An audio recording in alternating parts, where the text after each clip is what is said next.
একদিন এক উটের বাচ্চা তার মাকে জিজ্ঞেস করতেছে, মাগো, আমাদের পিঠের উপরে এত বড় কুচ কেন? তখন মা উট উত্তর দিলেন, বাবারে, আমরা এই কুজে পানি জমিয়ে রাখি, কারণ মরুভূমির আশপাশে কোথাও পানি পাওয়া যায় না। তাই আল্লাহ রব্বুল আলামিন আমাদেরকে এই কুজে পানি রাখার মতো সেই ব্যবস্থা করে দিয়েছেন।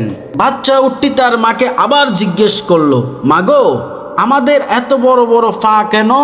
তখন মা উটটি বলল, বাবারে, আমাদেরকে অনেক দূরে দূরে সফর করতে হয়, তাই আল্লাহ রাব্বুল আলামিন আমাদেরকে বড় বড় ফা দিয়েছেন, যখন আমরা খুবই দ্রুত রাস্তা অতিক্রম করতে পারি। তখন বাচ্চা উটটি বলল, মা, বুঝতে পেরেছি, এখন বলো আমাদের চোখের সামনে এত বড় বড় পাপড়ি কেন?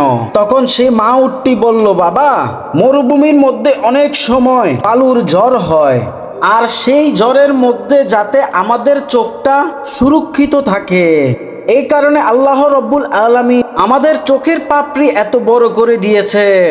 তখন সে উটের বাচ্চাটি বলল, মাগো, আল্লাহ তাআলা আমাদেরকে পিঠে কুচ দিয়েছেন মরুভূমিতে পানি সংরক্ষণের জন্য, লম্বা লম্বা পা দিয়েছেন মরুভূমির পথ চলার জন্য, চোখের বড় বড় ভ্রু আর পাপড়ি দিয়েছে মরুভূমির ঝড়ের কবল থেকে চোখটাকে সুরক্ষিত রেখেছেন। তাহলে মাগো, আমরা মরুভূমিতে না থেকে এই চিড়িয়াখানাতে থাকছি কেন?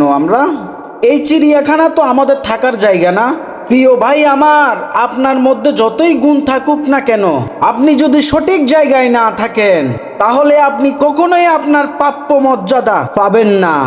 ভিডিওটা যদি ভালো লেগে থাকে অবশ্যই শেয়ার করবেন এবং সাবস্ক্রাইব করতে কিন্তু ভুলবেন না।